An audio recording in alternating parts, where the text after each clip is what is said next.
일반 은총은 왜 배우냐면 구원론에 필요하기 때문에 일반 은총을 배운다는 겁니다. 이해되시죠? 자, 그러면 일반 은총을 한번 들어가 보면, 자, 그래서 제가 여러분들에게 우리의 위치를 알려드리고자 한다는 것이다. 이게 여러분 뭐냐면 조직신학의 각 분과입니다. 각 분과인데 교리반에 들었다 하면 이건 무조건 머릿속에다 박아둬야 돼요. 제일 중요한 곳이 어디다? 기독론. 기독론입니다. 기독론. 기독론이라는 게 뭐냐면 예수님에 대한 것이라고 생각하면 돼요. 기독, 예수님. 그래서 기독론이 왜 중요하냐면 지금부터 제가 설명을 드릴 건데 예수님은 신이에요, 인간이에요? 자, 우리 처음 오신 분들이 똑똑하게 알아들을 수 있도록. 자, 그러면 신이 몇 퍼센트? 인간 몇 퍼센트? 100%입니다. 자, 신이자 인간이세요. 완벽한 참 신이자 참 인간이시죠. 기독론이 뭐냐면 자, 신 100%, 인간 100%, 그 다음에 신 100%잖아요. 자, 이렇게 됐으면 요게 예수님이란 말이에요. 예수님의 정체가 뭐라고요? 신이자 인간이란 말이죠. 그러면 예수님을 이해하기 위해서는 뭐를 이해해야 될까요? 신이 어떤 존재인지, 인간이 어떤 존재인지 이해를 해야 되겠죠. 그렇기 때문에 신론이 앞쪽에 배치되죠. 오케이? 이해됩니까? 그 다음에 나오는 게 뭐예요? 인간론이 뒤쪽에 배치되는 거예요. 그래서 신과 인간에 대해서 배우고 나서 누구를 배우는 겁니까? 예수님에 대해서 배우는 거예요. 그렇게 해서 기독론을 배우고, 기독론을 배우고 나면, 자, 우리 나중에도 얘기하겠지만, 예수님이 하신 일은 뭐예요? 예수님이 이 땅에 와서 중점적으로 하신 일은 뭡니까? 무엇 때문에 이 땅에 오셨습니까? 우리의 구원을 위해서 오셨죠. 그죠? 이거 여러분 동의하시죠? 그러면 예수님께서 구원을 이루시기 위해서 이 땅에 오셨는데 구원을 이루셨어요? 이루가고 계세요? 대답 잘해야 되는데 이거. 이루셨었거든요. 왜냐하면 답이 두 개 다 알아서 그래요. 이루셨고 이루어가고 계세요. 이게 답이 두 개 달아서 제가 두 개를 다 섞어서 머릿속에다 그래 이랬었거든요. 뭐 이런. 자. 근데 여기 보면 여러분들 특히 내가 실수하면 되게 좋아하시네. 자주 실수할게요. 자, 그래서 여기 보시면 예수님께서 이루신 그 구원을 우리가 어떻게 우리 삶 속에 적용할 수 있는가를 나타내는 게 구원이 되는 거죠. 그렇죠? 그러면 인간에게 구원이 주어지잖아요. 그죠? 그럼 한 명 한 명이 구원을 다 받았단 말입니다. 그런 사람들이 모이면 뭐가 되죠? 교회가 되죠. 그러니까 교회론. 그 다음에 예수님께서는 몇 번 오시죠? 이 세상에? 두 번이라고 얘기하니까 지금 여기 있는 막 처음 들어오신 분들은 이단 아니야? 막 이러고, 초림, 재림. 두 번 맞죠? 초림, 재림. 그래서 두 번이에요. 그 재림을 우리가 배워야 되겠죠? 그래서 종말론이 들어가게 돼서 이렇게 배우게 됩니다. 이게 총 전체적인 파트가 되게 되죠. 자, 그러면 구원론의 전제는 뭔가? 구원론의 전제가 있다면 구원론은 목사님 뭘 다룹니까? 당연하죠. 요렇게 약간 키울게요. 구원론은 당연히 뭘 다루겠습니까? 구원 자체를 다루겠죠. 당연한 거 아니겠습니까? 구원 자체를 다룹니다. 구원이라는 것을 다루게 될 거예요. 그럼 구원이라는 걸 좀 다른 말로 표현하면 뭐겠느냐? 옆에 괄호 쳐놨죠. 한번 읽어볼까요? 시작. 네. 회복은 아실 거고 갱신도 좀 아실 것 같고 구속이 뭡니까? 이 구속이 맞죠? 고개 끄덕거리면 안 돼요. 이 구속이 여러분 뭐예요? 구속. 대속을 다른 말로 표현한 거예요. 대속하여 구원하다. 이 대속이란 개념이 뭐냐면 내가 이제 죄값을 치러야 되는 부분을 대신 죄값을 치러서 어떻게 하셨다는 겁니까? 구원하였다는 말을 줄여가지고 뭐라고 부른다고요? 구속이라는 거죠. 그러니까 이 많은 분들이 이걸 또 헷갈려 하시더라고요. 저 같으면 이렇게 부르겠습니다. 예수님께서 우리를 구속하셔서 우리를 구속하신다. 앞에 구속은 뭐겠어요? 구원하셔가지고 우리를 어떻게 하시는 겁니까? 꽉 잡아가지고 구속하시는 것이죠. 이해되십니까? 그러니까 여기서 말하는 구속, 갱신, 자, 이런 걸 얘기한단 말이에요. 구원론은 당연히 구원에 대해서 얘기를 하고. 그렇다면 복음이란 여러분 뜻이 뭡니까? 구원이 곧 복음이잖아요. 그죠? 복음을 영어로 하면 굿뉴스죠. 굿뉴스예요. 그러면 자연스럽게 굿뉴스라는 얘기는 좋은 소식이잖아요. 좋은 소식이 우리에게 이르렀다 이 말이거든요. 그러면 뭐가 전제되어 있는 거죠? 앞쪽에 물음표. 뭐가 전제되어 있는 걸까요? 여러분 이 대전제를 지금 이해를 못하면 성경 전체가 여러분 사실 안 풀리는 거예요. 지금 만약에 여러분들이 앞에 물음표가 들어가야 될 내용이 뭔지를 내가 지금 짐작을 못하겠다라고 한다면 여러분은 지금 성경에 대한 큰 틀을 못 그리고 있는 겁니다. 자, 한번 생각해 보세요. 지금 굿뉴스가 왔어요. 좋은 소식이 왔어요. 그렇다는 얘기는 그 이전에 우리의 상황이 어땠다는 겁니까? 나빴다는 얘기예요. 이게 성경의 전체적인 일관된 맥락과 흐름이에요. 자, 성경은 뭐라고 얘기를 하냐면 지금 우리의 인간의 상황은 비극적이다, 긍정적이다. 비극적이다는 것입니다. 무엇 때문에? 인간에 뭐가 들어와서? 죄가 들어와서 인간은 비극적인 상황. 얼마나 비극적이냐면 이대로 놔두면 어디로 간다? 지옥은 조금 더 멀리 가버렸고 죽음과 사망으로 들어가서 영원히 헤어나오지 못할 지옥 권세 속에 사로잡히게 된다는 것이 성경이 일관되게 강조하는 것입니다. 이게 여러분 세상과 얼마나 다른지를 여러분들이 체감을 하셔야 돼요. 세상은 뭐라 그러죠? 세상은 인간 사회에 대해서 그렇게 비관적이지 않습니다.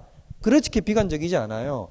비관적인 부류들이 있지만 지금 여러분들이 대다수 마주대하고 있는 여러분들의 미디어나 책이나 여러분들이 배우고 있는 삶의 터전이나 공동체 속에서 그렇게 비관적으로 생각하던가요? 안 한다는 제가 증거를 가르쳐 드릴까요? 그렇게 비관적이다라고 생각을 하면 지금 회사가 돌아가겠어요? 사람들은 전부 다 이대로 있으면 우리가 죽고 만다는 생각 앞에 이런 회사 경영이나 이런 것들이나 일반적인 사회생활이 불가능할 것 아니겠습니까? 그 정도의 위기의식이 없다는 얘기잖아요. 맞죠? 근데 사람들은 왜 여기에 빠져 살아서 자기가 위기의식을 못 가지냐면 성경도 그렇게 얘기해요. 그 원인도 뭐 때문이라고? 죄 때문이라고. 죄로 인해 어두워져 있기 때문에 자신의 상황에 대해서 눈뜨지 못하는 겁니다. 그렇기 때문에 구원의 필요성을 못 느낀다는 거죠. 그래서 성경은 일관되게 강조하는 게 뭐냐면 너희들이 지금 속고 있다는 것이고 이거에 대해서 깨어나야 된다는 거고 만약에 지금의 현 상황에 대해서 눈뜨지 못해서 구원의 필요성에 대해서 절감하지 못한다면 너희는 그대로 어디를 향해서 걸어갈 수밖에 없냐면 사망과 죽음의 권세 앞에 사로잡혀서 들어갈 수밖에 없다라는 것입니다. 이게 성경이 강조하는 거예요. 그래서 성경은 처음에는 인간이 하나님의 형상을 따라서 완벽하게 지음을 받았죠. 보시기에 좋았더라. 토라고 하시면서 하나님이 좋다고 얘기했어요. 그런데 이것이 타락으로 말미암아 바닥으로 떨어지고 바닥으로 떨어진 상태가 계속 지속되어서 이 상태에서 특별한 하나님의 섭리가 없는 이상 인간은 그대로 지옥행이라는 것입니다. 이게 성경이 강조하는 거예요. 그래서 어떤 사람이 엄밀하게 얘기하면 어떤 사람이 결국에는 그리스도인이 되고 어떤 사람이 복음을 받아들일 수 있게 되겠어요. 그러면 어떤 사람이 복음을 받아들일 수 있게 되죠? 화로도 나요? 망하게 되었도다. 이 고백을 할 수 있는 사람이. 이 고백을 하지 못하면 여러분 복음은 복음이 되지 못합니다. 자, 복음을 많은 사람들이 어디에다가 처음에 이제 기대서 들어가냐면 하나님이 날 사랑하셔가지고 나에게 좋은 것을 주셨다라는 식으로 구원을 이해를 많이 해요. 이게 오늘날 전도를 하는 선교적 관이고 구원관입니다. 이게 여기서부터 이미 첫 단추를 잘못 깨는 거예요. 자, 하나님은 날 사랑하셔. 그래서 날 위해서 좋은 것을 주시길 원해. 라고 들어가면 왜 첫 단추를 잘못 끼죠? 만약에 그게 구원이라면 뭐가 문제일까요? 하나님은 나를 위해서 내 인생에, 그러니까 구원의 초점이 어디에 맞춰지냐면 내 인생에 필요한 어떤 것이 구원이 되는 거예요. 무슨 말인지 이해되십니까? 그러니까 기복적인 것들이 내 삶에 뭐가 된다는 거예요? 복음이 된다는 거예요. 그래서 실제로 한국교회가 이렇게 성장하게 된데 크게 기여를 했지만 굉장히 잘못된 지점이 뭐냐면 복음을 이런 식으로 많이 사람들에게 전했기 때문입니다. 예수 믿으면 어떻게 된다? 인생이 잘 풀린다. 휴지 풀듯이 그냥 줄줄줄 풀리는 거예요. 막 나가도 복을 받고 들어와도 복을 받으며 그 신명기에 나오잖아요. 아직 안 읽고 계시군요.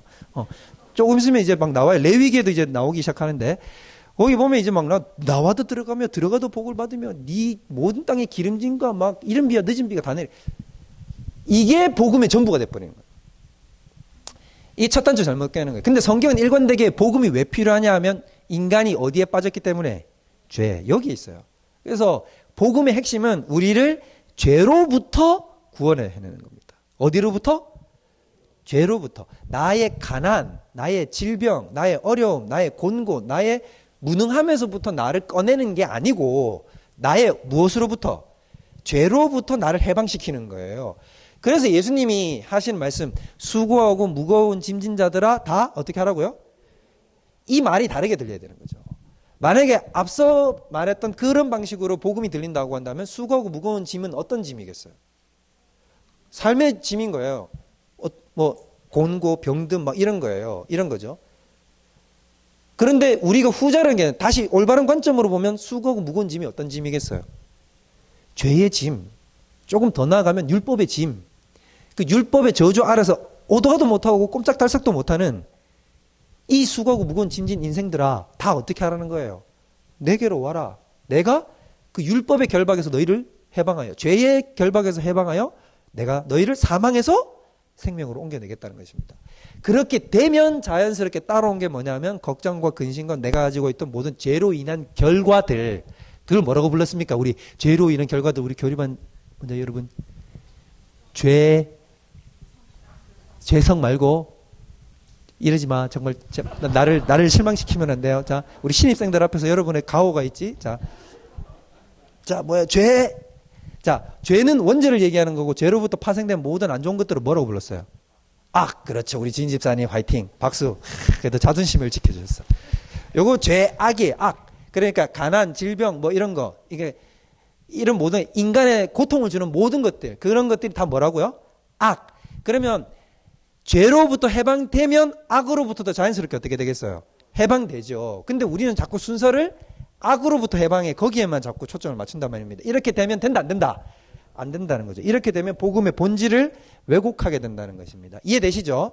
그래서 앞에 전제는 뭐냐? 이 전제를 깔아놓는 건 이 얘기라는 겁니다. 복음이란 앞에 우리의 상황이 어떻다? 안 좋다. 너무너무 안 좋다는 거예요. 너무너무 안 좋다. 지금 우리의 상황이 진짜 안 좋다라는 것을 전제하고 있다는 걸 깨달아야 됩니다. 자, 그 다음 넘어가서 전제가 또 있어요. 첫 번째 거 읽어보겠습니다. 자, 요 제가 줄칠게요. 요 부분 쫙 읽어보세요. 자, 시작. 자, 뭘 전제한다고요? 하나님의 구속 계획과 작정과 예정과 섭리를 전제한다는 것입니다. 자, 이 얘기가 왜 나오냐면, 자, 하나님의 구속 계획이라는 뜻이 뭐냐면, 하나님은 태초부터 인간을 어떻게 하겠다는 작정이 섰다는 거예요. 생각이. 구원하겠다. 내가 저들을 구원하고야 말리라는 계획이 지금 서 있다는 거죠. 계획이 서 있다는 것이고, 이걸 우리가 배웠어요. 우리가 지난 학기에 하나님의 가장 큰 틀의 계획을 뭐라고 부릅니까? 작정. 순서대로 제가 써놨어요. 여러분 따라오시면 돼요. 작정이죠. 작정. 작정은 모든 피조세계 우주 만물에 대한 모든 하나님의 총체적 시나리오를 뭐라고 부른다? 작정이라고 부르고. 그럼 예정은 뭘까요? 주여. 자, 예정은 뭐냐면 도덕적 판단할 수 있는 피조물, 즉 얘기하자면 우리 같은 인간과 천사들을 향해서 가지고 계신 하나님의 계획을 뭐라고 부른다?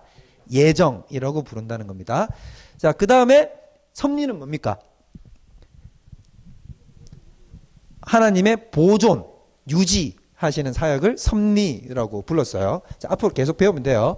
그렇게 해서 이런 것을 전제합니다. 이걸 전제한다는 이야기는 결국 이걸 하는 거예요. 자, 무슨 얘기를 하고 싶은 거냐면 구원은 누구로부터 나온다? 하나님으로부터 나온다라는 이 얘기를 하고 싶다는 겁니다. 이게 여러분 굉장히 중요해요. 목사님 뭐 당연한 거 아니에요? 이거 뭐 너무 기초적인 ABC를 가르쳐 주시네요? 라고 싶으신데 조금 있으면 나오겠지만 이게 이해가 안 돼서 이걸 못 받아들여서 온갖 이론들이 난무를 해요. 그리고 은근히 우리의 삶에도 그런 식의 이해가 굉장히 많습니다. 우리가 신앙생활을 하는 데 있어서도 우리가 요걸 지금 못 받아들이고 첫 번째 전제를 못 받아들이고 구원이 누구로부터 가능하다? 하나님 아니 누구로부터 가능하다는 생각을 가진다고요? 인간으로부터 인간이 스스로 구원을 쟁취할 수 있다는 생각에 이르게 돼요. 그리고 그게 은연중에도 우리 안에 신앙 속에서 작동을 합니다. 이게 문제인 거예요. 너무나 당연한 거 이건 맨날 우리가 알고 막 반복적으로 하는 것 같은데 이게 안 돼요, 여러분. 이게 정말 어려운 거예요. 이게 정말 어려워요. 조금 이따 보여드릴게요. 그래서 정말 중요한 전제는 구원은 누구로부터 나온다고요? 하나님. 여러분 반드시 명심하십시오. 자, 그 다음 두 번째 읽어보십시오. 자, 시작.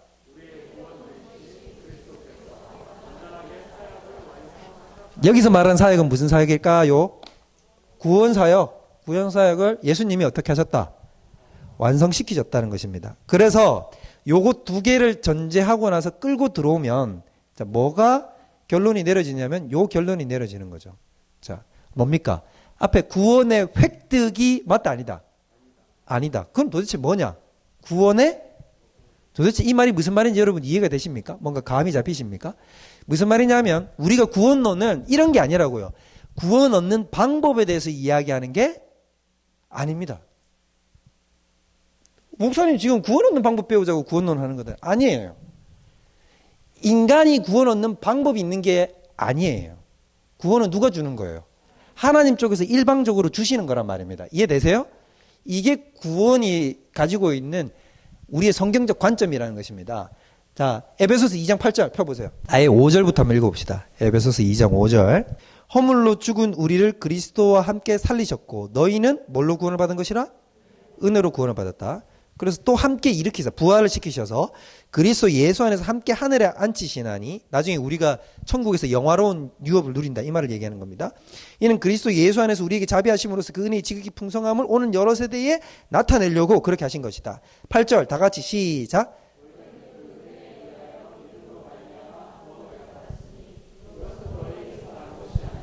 하나님의 선물이라. 자, 여기 보면 구원은 너희에게서 난 것이 아니요 뭐라고요? 하나님의 선물이라고 되어 있죠. 인간으로부터 나온 게 맞다 아니다? 아니에요. 내가 취하는 방법을 배우는 게, 자 다시 얘기하면 이런 거 아니에요. 선물을 받는 방법을 배우는 게 아니라고요. 우리는 되게 여러분 이거 인위적이죠. 되게 자기적이지 않습니까? 선물 받는 방법 이런 게 어디 있어요 세상에. 뭐 남자친구에게 선물 받는 방법 이런 게 아니란 말이에요. 무슨 뜻인지 이해되시죠? 그러니까 어떤 거냐면 선물은 일방적으로 내가 기대하지 않았는데 상대방이 나에게 어떻게 하는 겁니까? 그렇죠. 은혜를 베풀어서 나에게 주는 거거든요. 선사하는 거거든요. 그러니까 이건 뭐냐면 이미 하나님은 구원을 어떻게 하셨다는 겁니까? 완성시켜 놓으셨고 그것을 하나님의 뜻대로 어떻게 하신다는 거죠? 어떤 사람에게 그렇죠. 일방적인 주님의 계획에 따라서 주시는 것이라는 겁니다. 이걸 내가 획득하는 게 아니라는 거예요. 내 편에서 갖고 와가지고 획득하는 게 아니라 하나님이 우리에게 어떻게 하신다는 겁니까? 주신다는 걸 얘기하는 거예요. 그래서 여러분 9절 보세요. 9절도 읽어볼게요. 시작. 만약에 획득이라고 하면 방법이 동원되겠죠. 맞죠? 방법론이 나올 것 아닙니까? 근데 그런 방법은 있다 없다? 없다. 방법이 동원되기 시작하면 그걸 뭐라고 부르냐면 방법을 따라 행한 사람이 있을 것 아닙니까? 그게 행위가 되는 것이고 노하우가 되는 거죠. 그럼 그 노하우가 있는 사람들은 자기가 뭐라고 자랑하겠어요? 그렇죠. 난 너 구원받는 법을 안다라는 식으로 해가지고는 이걸 나는 그런 행위를 어떻게 했다? 라고 자랑하겠죠. 하나님이 제일 싫어하는 소리가 뭘까요? 하나님이 진짜 싫어하는 소리 중에 하나 이거예요. 나는 되는데 니는 왜 안 되니? 이 얘기를 하나님은 정말 싫어해요. 얼마나 싫어하시냐면 제가 하나님의 심령에 대해서 얘기하면 그 입을 비틀어 버리고 싶을 정도로. 왜냐하면 예수님이 뭐라 그랬냐면 그런 말을 하는 사람들이 누구예요? 특히 바리새인들은 뭐냐면 바리새인의 기도 여러분 생각나세요? 뭐라고 했는지 기도 생각나시죠? 옆에 세리가 서 있죠. 나는 1회에 2번 금식하고 11조의 모든 소재물을 다 갖다 바치고 무엇보다 감사할 것은 저 옆에 있는 세리와 창녀와 같지 아니함을 감사하나이다면서 두 손 들고 하나님 앞에 기도한단 말이에요. 근데 옆에 있는 세리는 어떻게 해요? 감히 하늘을 우러러 하나님을 쳐다보지도 못하고 고개를 푹 숙여서 주여 저는 죄인이로소이다 라고 했는데 누구의 기도를 받으셨다고? 세리의 기도를 받으셨고 예수님은 바리새인들을 보고 뭐라 그랬죠?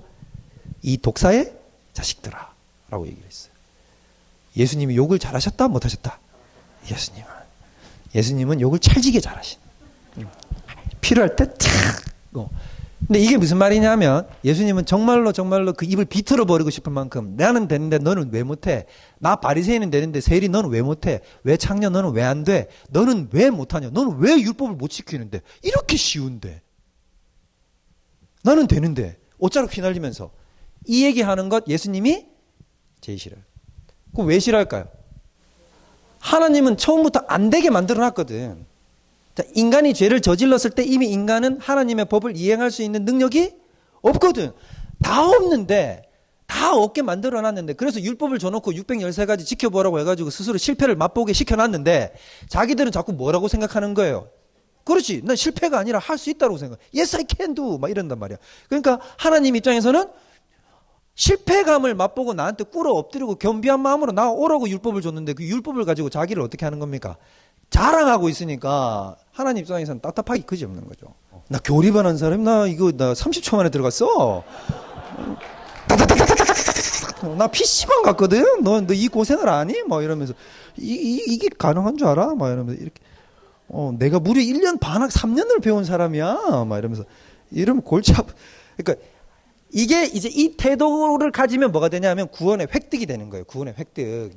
내가 이렇게 해서 내가 뭘 했다? 구원했다! 라고 이렇게 되는 거죠. 그래서 하나님은 구원 얻는 것을 입시처럼 안 만들어놨어요. 입시제도처럼. 잘하는 사람 커트라인 정해놓고 여기 따라와서 넘어가면 다 만들게 그런 식으로 안 만들었단 말이에요. 그래서 하나님은 다 어떻게 한다? 믿기만 하면 다 어떻게? 딱 공짜로 싹 다 베풀어 버리는 거죠. 왜? 여기 나오잖아요. 그 입을 어떻게 하려고? 자랑하지 못하도록 하려고.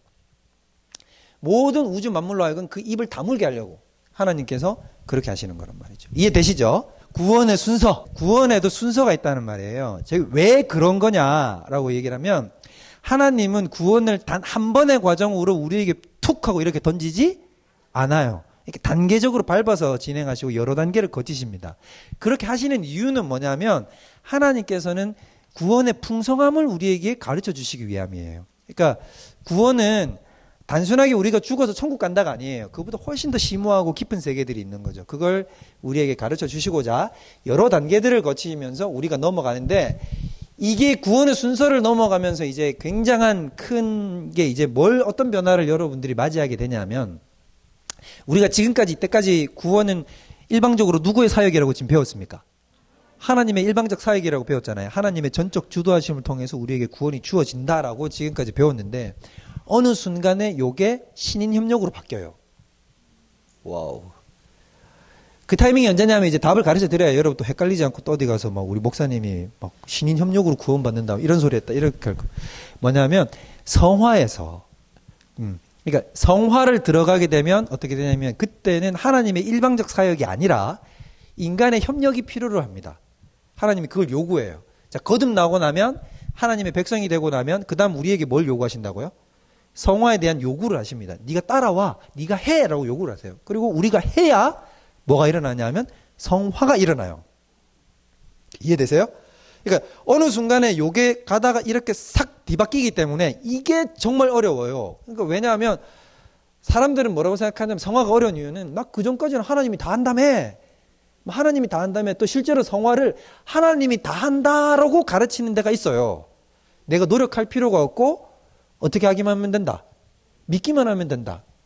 실제로 이렇게 가르치는 데가 있습니다. 성화. 그러니까 예를 들자면 이런 거예요. 구원파 같은데. 구원파는 왜 구원파가 생긴 거냐 하면 여러분 성화의 길을 따라가는 게 쉬워요? 어려워요? 어렵죠. 내가 예수 믿고 예수 믿는 그리스도인다운 삶을 살기가 너무 힘들잖아요.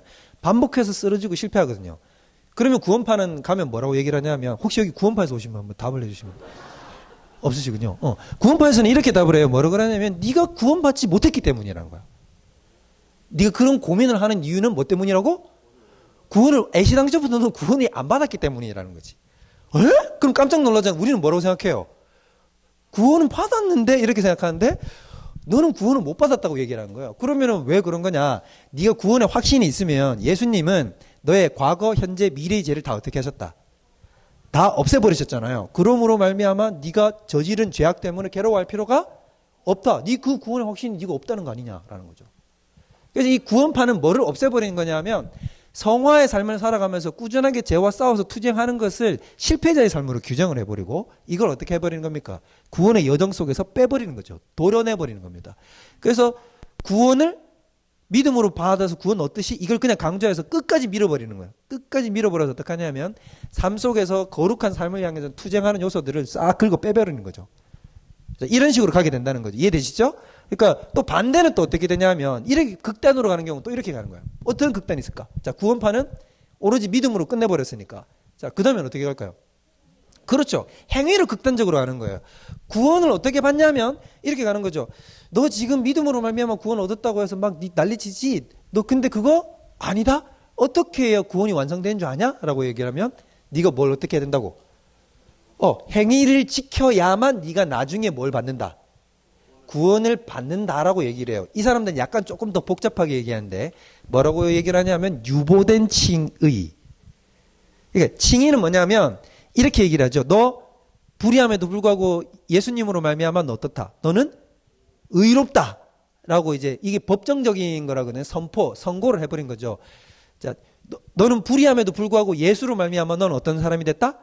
의로운 자가 됐다라고 꽝꽝꽝 때려버. 이거 법정적 선포라고 선고를 한다고 얘기한다는 겁니다. 자, 그런데 이렇게 되는 건데 우리는 이걸로 이제 의로움으로 쭉 가는 거잖아요. 근데 이 사람들은 뭐라고 얘기하냐면 이거 때린 걸로 되는 게 아니라 네가 여기에 걸맞는 삶을 살아서 마지막 최후의 심판대 앞에 가서 하나님이 마지막에 뭐라고 해야 너는 의롭구나 라고 해서 땅땅 때려줘야 뭐냐 하면 비로소 너는 구원이다라고 얘기해요. 그래서 이 사람들에게는 그 구원의 확신이라는 게 있을까요? 없을까요? 없죠. 자, 이런 식의 구원론을 다 펼치니까 그러면 이런 온갖 것들이 막 난무하는 가운데서 내가 도대체 양쪽 극단에 안 빠지고 이 사이의 길을 여기 가운데 여기 보이시죠? 노란 선. 마치 이 노란 선을 걸어가는 느낌으로 가는 거예요. 그러니까 좌우로는 우로는 치우치지 않고 이 가운데를 쫙 걸어가야 되는데 이게 정말로 쉽지 않아요. 그래서 중간에 요 단계가 변화될 텐데 이때 이제 저는 아주 여러분에게 아주 계속 반복적으로 디테일하게 설명할 거지만 여러분들이 유념을 하고 잘 따라와야 된다는 겁니다. 그래서 구원의 순서를 우리가 볼 수밖에 없는데 자 여기 1번에도 보면 이렇게 나오죠. 인간이 하나님의 은혜를 어떤 순서가 아니라 획득하는 순서가 아닙니다. 즉 이게 무슨 말이냐면 나의 관점에서 내가 어떻게 요 과정을 거쳐서 구원을 이르게 됐구나를 얘기하는 게 아니에요. 지금 이 구원의 순서는 누구의 관점에서? 하나님의 관점에서 우리에게 어떤 순서로 구원을 주셨는가라는 거죠. 오케이? 이해돼요?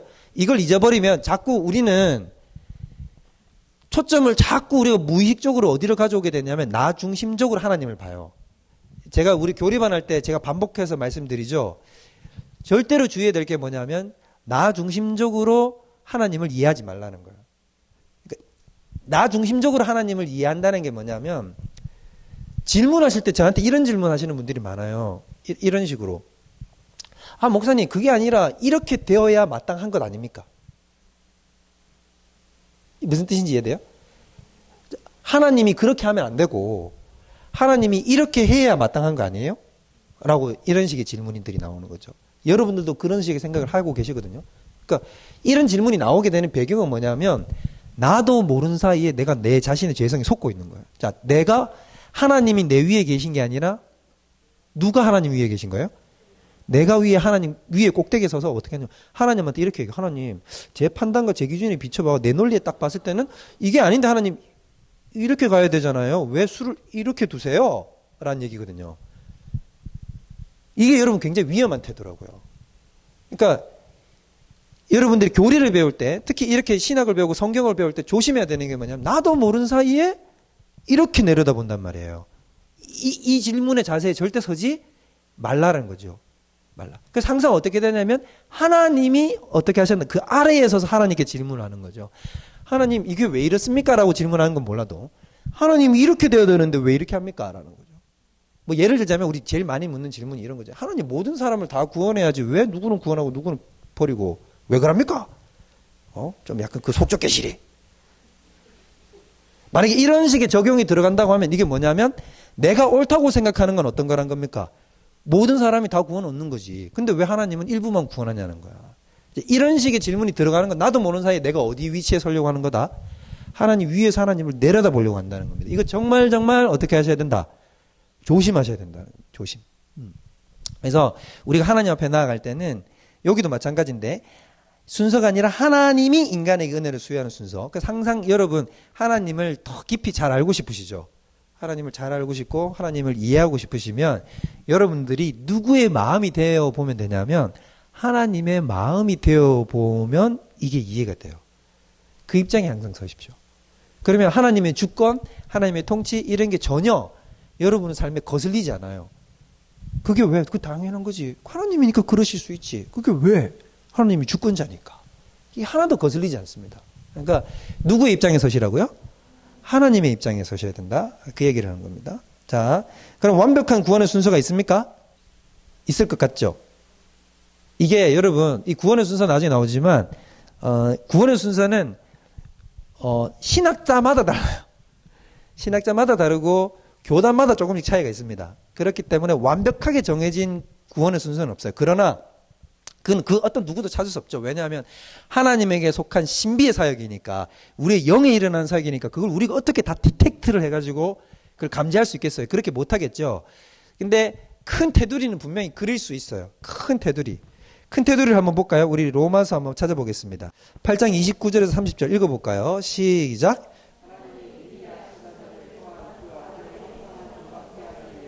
미리 정하셨으니 이는 그의 많은 증거 중에서 맏아들이 되게 하려 하심이라. 30절. 또한 부르시고 부르신 그들을 또한 의롭다 하시고 의롭다 하신 그들을 또한 영화롭게 하셨느니라. 이게 바로 구원의 서정인 거예요. 구원의 순서. 자, 여기 보면 미리 아신 게 뭐예요? 29절에 예지. 미리 아신다고 한 건 이제 엄밀하게 얘기하면 예지고 예정이라고 해도 되고, 이건 작정 속에 들어가 있는 거죠. 작정 속에 섭리와 그 예정까지 다 들어가 있는 거니까. 그 다음에 어떻게 했어요? 그 아들의 형상을 본받기 위해서 미리 정하셨다. 예정하셨죠. 선택하신 거예요. 선택이 되면 자연스럽게 뭐도 발생하죠? 유기도 발생. 버리는 것도 발생한 겁니다. 여러분, 예를 들면 2개가 있어요. 2개 중에 내가 1개를 선택해요. 그럼 나머지 1개를 뭐 한 겁니까? 자동으로 버린 거죠. 이게 유기라는 겁니다. 자, 그 다음에 30절 보면 또 미리 정하신, 선택한, 예정한 그들을 또한 어떻게 하시고? 부르시고. 이걸 부르심이라고 얘기합니다. 우리가 나중에 배울 텐데 이게 2가지 부르심이 있어요. 내적 부르심, 외적 부르심. 다 나오는 용어들이에요. 자, 그 다음에 또 부르신 그들을 어떻게 하시고? 의롭다 하시고. 이게 칭의가 되는 거고. 여기서 빠진 게 뭐냐면 성화가 빠져 있어요. 지금 여기에 순서에 빠졌는데, 그들을 또한 어떻게 했다? 영화가 맨 마지막 단계거든요. 성도의 견인 다음에 맨 뒤에 영화가 나옵니다. 그렇게 해서 영화롭게 만드셨다. 이런 식으로 여러분 순서가 있죠. 그죠? 이렇게 큰 테두리를 그릴 수 있어요. 근데 우리가 주의해야 될 거는 뭐냐면, 성경의 표현들은 현재의 우리의 용어보다 더 폭이 넓어요. 그러니까 이게 왜 그런 거냐 하면, 성경에 나오는 개념들을 신학은 어떻게 하겠어요? 더 예리하고 더 이렇게 세분화해서 이렇게 만들겠죠. 그러다 보니까 우리가 쓰고 우리가 만든 용어들은 더 좁아요. 더 분명하고 더 날카롭고. 그런데 이 성경에서 나오거나 우리 사도들이 쓰는 말은 조금 더 브로드하고 조금 더 관념적이고 조금 더 많은 것을 포용하는 말을 쓰게 됩니다. 이해되시죠? 이럴 수밖에 없다. 그래서 용어를 고지고대로 딱 적용하면 좀 힘들어집니다. 자, 근데 참 신기한 건 뭐냐면, 이런 구원의 순서에 대한 논의가 종교개혁 이전에는 있었다 없었다? 종교개혁 이전에는, 16세기 이전에는 이런 논의가 없었어요. 구원의 순서를 논하는 논의 자체가 없었어요. 가톨릭이 지배하는 중세 가톨릭 시대에는. 왜 그럴까요? 그냥 어떻게 하면 되니까? 교황이 그냥 말하면 되니까? 뭐 비슷하기도 해요. 왜 그럴까? 그렇죠.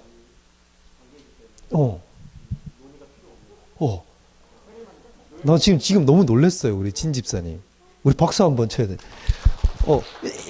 딱 맞지는 않은데 거의 99% 왔어요.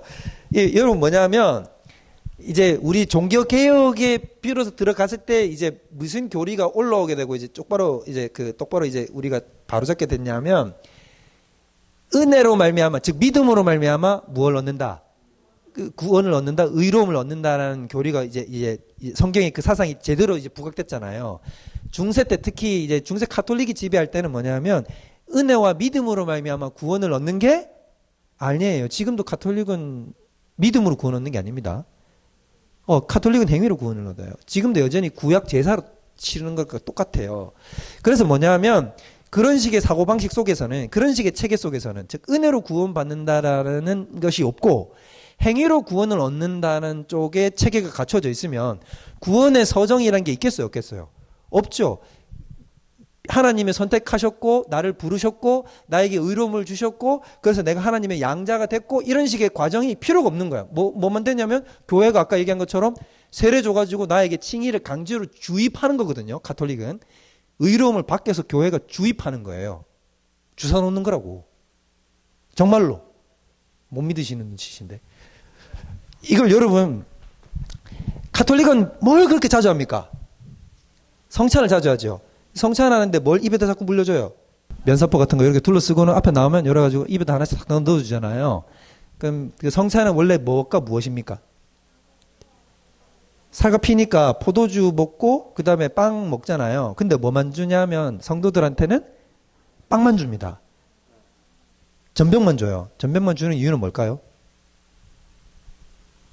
가톨릭에서는 이 신부가 축사하잖아요. 제단에 올려져 있는 걸 놓고 축사를 하면 축사를 하는 그 순간에 정말로 이게 예수의 피로 변화되고 정말로 그 다음에 정말로 무엇의 살로? 예수의 살로 변화된다. 그런데 예수의 피는 너무나 고귀하니까 일반 평신도는 못 먹는다는 거예요. 그래가지고 뭐만 준다? 예수의 살만 준다는 거지. 입에다 넣어주면 뭐가 된다고 정말로? 정말로 예수의 살이 돼. 이게 화채설이에요. 화채설. 수박 화채가 아니고 화채설. 될 화자 몸채자. 정말로 예수의 몸이 된다는 거죠. 이렇게 넣어주는 거예요. 그 넣어서 그걸 받아 먹는 거죠. 그 다음에 피는 누가만 마신다? 신부님만 마시는 거예요. 그래서 성찬을 왜 주는 거냐면 교회는 뭘 위임받았냐면 구원을 얻을 수 있는 예수의 살과 피를 소유한 기관인 거죠. 무슨 말인지 이해되죠? 그거를 축사를 통해서 실제로 부여할 수 있는 기관은 교회밖에 없는 거예요. 그래서 이걸 받아 먹으면 실제로 그게 뭐가 된다? 의로움이 돼서 우리에게 칭의가 부여되는 겁니다. 이해되십니까? 네, 그래서 성찬이 어마어마하게 중요한 거예요. 그래서 이 사람들에게는 믿음으로 말미암는 구원이 있다 없다. 실제로 여러분 제가 전에도 한번 보여드렸는데 트렌트 공의회라 그래가지고 가톨릭 교리서 확정된 거 16세기에 나온 그 확정판을 보면 뭐라고 되어 있냐면 이렇게 나와 있습니다. 오직 믿음으로 말미암아 구원을 얻는다고 하는 자에게는 하나님의 저주가 있을진저. 그게 지금 가톨릭 교리가 믿고 있는 확정판입니다. 그래서 지금도 가톨릭은 그런 쪽으로 신앙관을 가진단 말이에요. 그러니까 그런 쪽에서는 뭐가 필요하냐면 구원의 소정이 뭐가 필요하냐는 거예요. 그냥 주입하면 끝. 그래서 전제는 뭐냐면 구원의 순서는 하나님의 선택과 그리스도의 연합을 전제로 출발을 합니다. 그래서 제일 중요한 게 이 말이 무슨 말이냐면 하나님으로부터 시작을 한다 이 말인 거예요. 하나님으로부터. 자, 구원이 누구로부터 시작한다고요?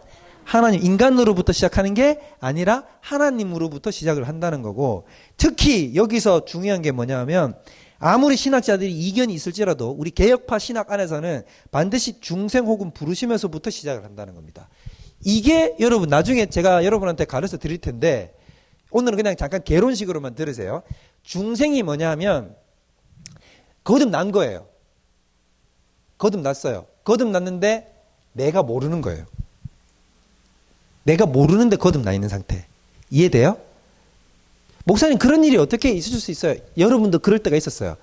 여러분 태어났을 때 기억이 있습니까? 없습니까? 없죠. 근데 생명이 있었어요? 없었어요? 있었죠. 태어났는데 우리는 의식적으로 알아요? 몰라요?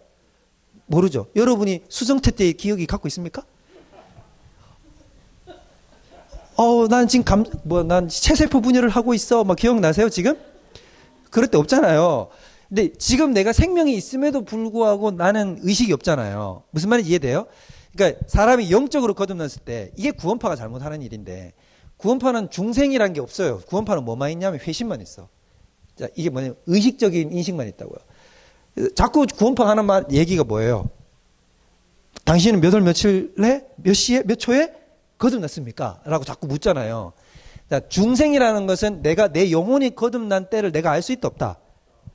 중생은 그 누구도 모릅니다. 그거는 언제 거듭난지도 몰라요. 그래서 예수님이 뭐라 그러냐면 사람이 거듭나는 건 어떤 거냐면 바람이 여기에서 불어서 저기로 이동하는 것 같이 거듭나는 사람도 그와 같으니라. 요한복음 3장에서 얘기하는 그 거듭남은 뭘 얘기하는 거냐면 회심을 얘기하는 게 아니라 중생을 이야기하는 겁니다. 중생.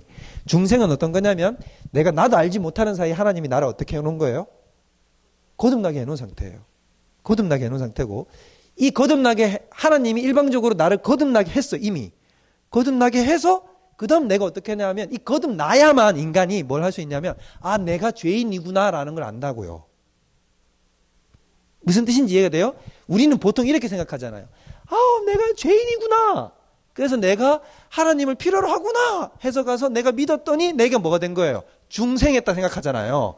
이게 인간적으로 생각할 때의 순서인데 그게 아니고 하나님이 나를 처음부터 어떻게 해서 거듭나게 해서 내가 거듭났더니 내가 그때서 비로소 내가 뭘 알게 됐냐면 내가 죄인이구나. 그렇게 해서 하나님이 믿음을 줘서 내가 믿음을 가지게 됐다는 거예요. 그래서 우리 목사님들이 설교할 때 그렇게 반복해서 얘기하는 게 믿을 수 있는 믿음도 누가 줬다고? 하나님이 줬다는 얘기가 중생이 먼저 되었다. 이 말을 얘기하는 거예요. 그렇지요. 예. 뭔가 이해가 되는 듯한 하는 이렇게 반응이 오네요. 바로 그 얘기를 하는 겁니다. 그래서 여기서도 얘기하는 게 중생부터 하나님의 역사부터 시작한다 이 얘기를 하는 거예요. 자, 그럼 세 번째 하나님의 법적 용어가 어려운데 하나도 어렵잖아요. 이게 무슨 말이냐면 법적 행동 아까 꽝꽝꽝 때리는 거. 자, 이 법적 행동과 재창조적 행동 요거를 구분해야 된다. 재창조적 행동은 뭐냐면 자, 칭의를 해가지고 너 의로워 해가지고 꽝꽝꽝 때렸잖아요. 그러면 정말로 어떤 사람으로 만들어야 돼요, 이제. 의로운 사람으로 갖춰서 만들어야 되잖아요. 그게 재창조적 활동이라는 거예요. 요거 두 개를 구분할 줄 알아야 된다. 이게 어렵단 말입니다. 이게. 그래서 앞에 건 뭐냐면 법적 행동은 잠재의식 안에서 성령의 사역. 성령께서 나도 알지 못한 사이에 어떻게 하셨다? 나를 어떻게 하셨다? 거듭나게 하셨다. 이게 중생인 거고. 그러면 여러분 이런 때가 있겠죠. 야, 내 거듭났구나. 그죠? 내가 인지할 때가 있겠죠. 그걸 뭐라고 부르냐면 회심이라고 부릅니다. 회심. 그래서 보통 우리가 얘기하는 너 언제 거듭났니? 라고 얘기를 하는 것은 중생을 묻는 겁니까? 회심을 묻는 겁니까? 그럼 만약에 이렇게 물으면 친구들이 너 언제 거듭났니? 이러면 여러분 이렇게 질문을 중생을 말하는 거니? 회심을 말하는 거니? 그럼 더 이상 묻지 않을 겁니다. 이렇게 제가 여러분 여기 참 재밌는 거는 얼마 전에 어떤 저희 아는 목사님이 전화가 와가지고 중생과 회심에 대해서 막 물으시더라고요. 설교를 해야 되는데 본인도 헷갈리신다는 거예요. 그러니까 여러분 이거 잘 배워야 됩니다. 그래서 자, 중생은 뭐라고요? 내가 의식하지 못했는데 거듭난 상태를 얘기하는 거고, 회심은 뭐라고요? 거듭난 걸 의식하는 거예요. 의식하는 거. 자, 근데 요 얘기 하면 길어지는데, 자, 해야 돼. 어떤 사람들은 여러분 여기서 모태신앙 붙자 이제 안 물을게 괜찮아요. 자. 모태신앙 비율이 얼마나 되는지 물으려고. 자, 보려고. 우리 생각보다 모태신앙 비율이 별로 없네. 자, 그럼 나 나중에 믿었다. 내가.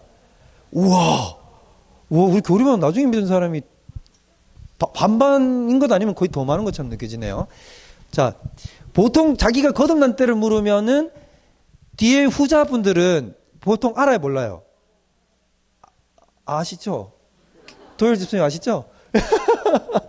보통 알거든요. 내가 이때쯤 예수 믿었다. 뭐 딱 시간대는 몰라도 내가 뭐 대학교 때 무렵이라든지 내가 청소년 무렵이라든지 그때부터 내가 이랬다라는 걸 알잖아요. 근데 모태신앙분들은 그걸 잘 인지를 해요, 못해요? 너 언제 예수 믿었니? 이러면 난 날 때부터 뭐 교회 다녀가지고 뭐 지금까지 잘 지내고 있는데 뭐 내가 언제 거듭났냐고 물으시면 맛있는 걸 맛있다 그러시지 뭐 그걸 어찌하여 맛있다고 물으시면 제가 뭐라고 마치 그런 것처럼 느껴진단 말이에요. 이건 왜 그런 거냐면 그 모태신앙인 분들은 중생하고 회심이 이렇게 간격이 떨어지는 거예요. 이렇게 길게. 예를 들자면 중생은 보통 모태신앙은 어떤 거냐면 이미 태어날 때부터 하나님이 믿는 사람의 자녀로 세움받은 사람은 우리가 그 언약신학이라 그러는데 믿는 부모와 믿는 부모 사이에서 난 아들은 하나님이 구원해 주실 거라는 믿음이 있어요. 우리 이렇게. 그래서 유아 세례를 베푸는 거거든요. 그런데 이제 이제 거듭난 사람은 어떠냐면 어릴 때부터 이제 이미 중생되어 있는 거지. 그러다가 교회 다니면서 그냥 내가 나 예수 믿구나. 뭐 내 안에 들어와 있는 게 자연스럽게 이렇게 넘어가는 거죠. 이렇게. 그러니까 내가 이걸 잘 감지를 못하는 거예요. 그게 당연한 겁니다. 그래서 막 여러분들한테 그래 네가 언제 거듭났냐고 막 이렇게 따져 물으면 또 얘기하시라고요. 뭐라고요? 중생을 말하는 거니 회심을 말하는 거니 이렇게 물으면 된다. 자, 그러면 여러분 한 방에 정리됩니다. 근데 이제 보통 우리 뒤에 믿으신 분들은 어떠냐면 내가 의식이 있을 때 이제 교회를 나오기 시작했거든요. 그렇잖아요. 그죠? 그러다 보니까 어떻게 돼 있습니까? 내가 이제 복음을 듣고 막 이성적으로 따져도 보고 막 이러다가 이제 뭔가 퍽 하고 들어오는 거거든요. 그러니까 탁 하고 꼬꾸라져 떠버리는. 그러니까 이게 중생하고 회심이 간격이 짧은 거죠. 그래서 경험이 세면 셀수록 이게 짧다, 넓다. 짧은 거예요. 이게 딱 붙으면 붙을수록 경험이 센 거예요. 그런 대표 주자가 누구냐면 바울이에요. 바울 같은 사람은 가기 전까지 딱 어떻게 했냐면 거듭난 상태가 아니었어요. 그죠? 맞죠? 다메섹 도상으로 가는 그 순간까지 뭘 하고 가고 있었어요? 잡아 죽이겠다고 막 이러고 가고 있잖아요. 이랬는데 하나님이 그 자리에서 어떻게 해버렸어요? 확 꼬꾸라져 버렸죠. 그때 중생, 그때 회심. 의식이 있으니까. 퍽퍽. 그 순간에 동시에 두 개가 팍 일어나니까 어떻습니까? 경험이 강렬하죠. 이런 식이란 겁니다. 그래서 바울한테는 당신 어디에 거듭났습니까? 물으면 100% 나는 언제다라고. 난 다메섹 도상에서요. 이렇게 얘기를 그런 말이에요. 자, 이게 바로 이제 요런 것들이다. 요건 이제 나중에 중생과 회심을 다룰 때 더 자세하게 풀어가기로 하고. 그래서 명심해야 될 건 뭐냐면 법적 행동이 재창조적 행동의 기초가 된다. 오늘의 핵심은 일반 은총이잖아요. 성령께서 자연에서 행하시는 일반 사역에 대해서 이야기를 할 거예요. 자, 한마디로 은총에는, 은혜에는, 성령의 사역에는 일반적인 사역이 있고 특별한 사역이 있다는 겁니다. 자, 어떤 사역? 일반적인 사역이 있고 특별한 사역이 있다는 거죠. 간단한 거예요. 여러분, 우리 일반 계시가 있고 무슨 계시가 있었어요? 특별 계시. 똑같은 거다 이겁니다. 자, 그러면 일반적인 사역은 어떤 거냐 하면 대상이 제일 중요해요. 자, 대상이 넓을까요? 좁을까요? 넓겠죠. 자, 어떤 사람들까지 딱딱 포함할까요? 죄인, 막 악인 다 나온다. 안 믿는 사람들까지. 그죠? 하나님의 자녀인 사람들 뿐만 아니라 아닌 세상 모든 사람들까지 다 포함하는 게 어떤 사역이냐면 하나님의, 성령님의 일반 은총인 것이고, 특별 은총은 뭐겠어요? 그러면 대상이. 그렇죠. 믿는 자들을 향해서 나아가시는. 자, 요것도 조심해야 되는 게 뭐냐면 믿는 자라고 하면 내가 마치 거듭난 뒤에 하나님이 거기에 역사하는 게 아니라 어떤 사람들. 그렇죠. 예정된 하나님이 선택한 사람들을 향해서 베푸시는 성령의 역사가 특별 은총이라고 얘기를 하는 겁니다. 끝이에요. 일반적인 사회 내에서도 좋은 게 있어요, 없어요? 좋은 게 있다고요? 육신의 정욕과 안목의 정욕과 이생의 자랑인데, 자, 이 세상에도 좋은 게 있습니까, 없습니까? 꿋꿋하게, 그렇죠, 있죠. 있습니다. 있어요. 자, 예를 들자면 안 믿는 사람들도 선을 행할 수 있습니까, 못합니까? 착한 일 하죠. 구제도 많이 하고 착한 일도 하고 많은 사람들 도와주기도 하고 그러잖아요. 자, 요런 것들, 인간이 가지고 있는 어떤 양심의 선함을 따라서 행동하고 요런 것들은 다 어디서부터 나오는 거다? 아니, 자꾸 여러분 막 배운 걸 동원하려고 그러지 말고, 자, 여러분이 상식대로 가면 돼요. 자, 인간이 행하는 모든 선한 일은 결국 누구로부터 나오겠어요? 그러겠죠. 왜 따지고 보면, 저는 이런 생각을 할 때가 있거든요. 만약에 하나님이 저를 마지막 심판날 앞에 하나님 앞에 제가 부름받아 갈 것 아닙니까? 그럼 심판대 앞에 서면 하나님이 이제 디테일하게 이제 계산할 거란 말이에요. 이제 결산을 하겠죠. 자, 성수민, 자, 가브리엘 책 펴봐, 읊어봐. 네, 알겠습니다. 자, 몇 월 며칠 쭉쭉 읊을 거란 말이에요. 근데 그때 분명 우리가 놀랄 건 뭐냐 하면 하나님이 정말로 내가 의도도 하지 않고 내가 생각도 없이 어떤 무의식적으로 행한 착한 일까지 하나님은 다 어떻게 하실까요? 그것까지 다 막 계산을 쳐가지고 거기다 막 의미를 막 부여해가지고 야, 니 진짜 너무 잘했다 이러면서 막 칭찬하실 거란 말이에요. 그러면 저는 이제 속으로 어떻게 했어요? 깜짝 놀라겠죠? 그래서 놀라면서 뭐라고 하나님 제가 막 그 정도로 상 받으려고 그렇게 한 게 아니고요. 저는 그냥 있어서 행한 것 뿐인데 뭐 이렇게 교리반이 와서 교리반을 진행한 것 뿐인데 뭐 이렇게 하면 그러면 하나님이 뭐라 그러냐면 하나님은 이런 것까지 다 우리에게 뭐라 그러냐면 아니야 수민아 네가 진짜 잘해서 내가 니한테 주는 거야 라고 얘기를 할 거란 말이에요. 그때 저는 이런 생각을 해보면 이 생각이 들어요. 하나님한테 저는 이렇게 대답하고 싶어요. 하나님 제가 만약에 선한 일을 행할 수 있었다고 한다면 사실 그 마음조차 하나님이 주신 거잖아요. 저라는 사람 자체에서부터 선한 게 나올 수 없고 창조될 때부터 제 안에 선이라는 속성을 넣어주신 하나님이 있었기 때문에 제가 선을 행할 수 있는 것 아니겠습니까? 맞죠? 그러니까 이건 하나님이 다 하신 거예요 라는 말이 나오겠죠. 그죠? 이것과 마찬가지라는 거예요. 그러니까 무슨 뜻이냐면 세상에서 사람들이 행하는 모든 선한 일, 좋은 것들, 아름다운 것들은 사실 누구의 행하심이라는 것입니까? 하나님의 행하심이다. 이게 바로 뭐냐면 일반 은총인 거예요. 그럼 그 좋은 것에 수많은 것들이 포함되는 거예요. 당연히 양심적이고 선한 일도 포함되는 것이고 또 어떤 일도 포함되냐면 재능을 발휘하는 것도. 달란트가 있잖아요. 이사야 11장. 자, 1절부터 시작.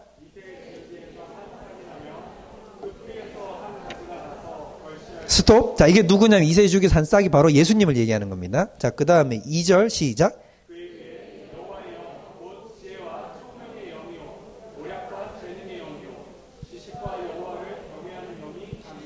이 영이 무슨 영이겠어요? 성령. 근데 성령의 속성에 대해서 설명하고 있죠. 자, 성령이 어떤 분이냐면 지혜와 총명의 영이요, 모략과 재능의 영이요 지식과 여호와를 경외하는 영이라고 되어 있단 말입니다. 그러니까 즉 성령은 우리에게 뭘 주시냐면 지혜와 총명과 또 뭘 주십니까? 재능과 모략과 이런 것들. 자, 인간적인 지혜를 이렇게 발휘하는 것들은 누구의 사역이라는 것입니까? 성령. 그러면 특히 비범한 천재 같은 사람도 있겠죠. 그죠? 있잖아요. 자, 그런 사람들은 뒤에서 누가 역사한 거예요? 왜 이렇게 진짜 성령님이 하는 거예요. 그게 다 하나님이 그런 능력을 허락하셨고 부여하셨기 때문에 그렇게 할 수 있는 것이다 라는 것이죠. 이해되시죠? 그럼 목사님 공부를 잘하려고 하면 성령 받으면 되나요? 맞아요?